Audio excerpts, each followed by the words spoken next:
I'm very happy to introduce today our upcoming resource, the Olympic Movement, Sport, Global Politics and Identity.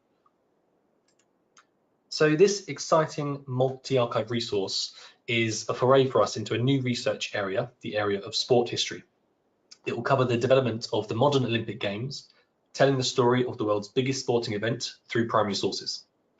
Starting with writings of key figures like Pierre de Coubertin, Avery Brundage and other Olympic officials, and spanning across the 20th century with documents from each Olympic Games, the collection invites users to examine the original ideologies behind the Olympic movement and chart the progressive transition to the events that we know today. The material in the resource has been sourced from 6 international archives: the Olympic Foundation for Culture and Heritage, the University of Illinois Urbana-Champaign, the US Olympic and Paralympic Committee archives, World Ability Sport and Buckinghamshire Archive, the British Film Institute, and the Ronald Reagan Presidential Library and Museum. So this slide shows just a sample of the rich interdisciplinary themes that users will be able to explore through this resource. And over the next few minutes, I'll give a brief introduction to the material itself, which can be found in the collection and that will speak to each of these themes. Some of the key documents within the resource include the official records, reports and meeting minutes from major sporting organisations like the International Olympic Committee and various national Olympic committees and sports federations, offering insight and context into the decision-making of these groups.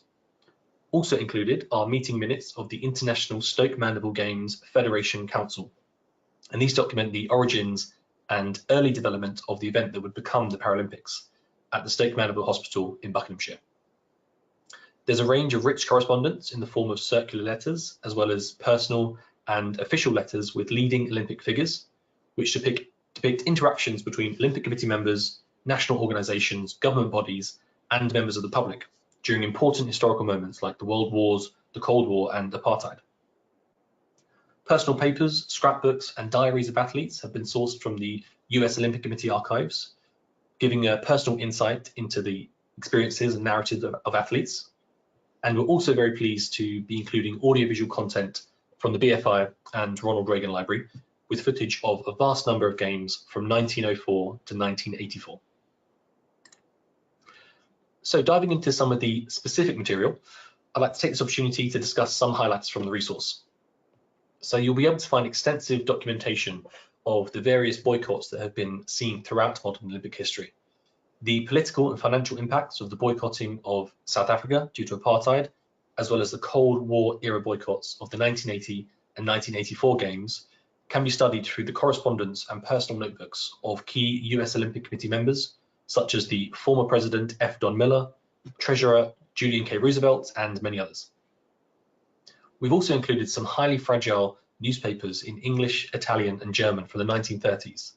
That's before, during, and after the 1936 Berlin Games, providing contemporary accounts of Nazi hostility to Jewish Olympic attendance and the ensuing debate over US participation in the Games. These include 1936 issues of the Brooklyn publication, The Jewish Examiner.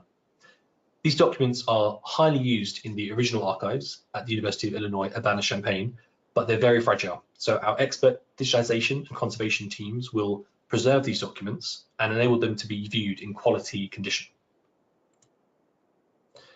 The material also depicts the ways in which countries and organisations at the national and local level worked together to organise each Olympic Games. Throughout the resource, you'll find bids that hopeful cities made to host the Olympics, which often come in beautifully designed and illustrated bound books, showcasing urban spaces, parks, and blueprints for new sporting venues. And this shows the city planning and engineering involved in these major athletic events. Lastly, there are several series in the collection devoted to regional games that expanded the Olympic movement, such as the first African Games in Brazzaville in the Republic of Congo in 1965. This material includes correspondence between the organisers and IOC officials to plan the Games, as well as official guides, programmes, and reports. And finally, alongside these archival documents, the resource will include a number of additional features which help to contextualise and open up access to the material. These include biographies of key athletes and Olympic figures, case studies of some of the most important and pivotal Olympic Games, a chronology of the modern Olympic movement, contextual essays, and lastly, thorough indexing and search functionality that will help users to find avenues into the material relating to individuals, organizations, countries, and of course, specific sports.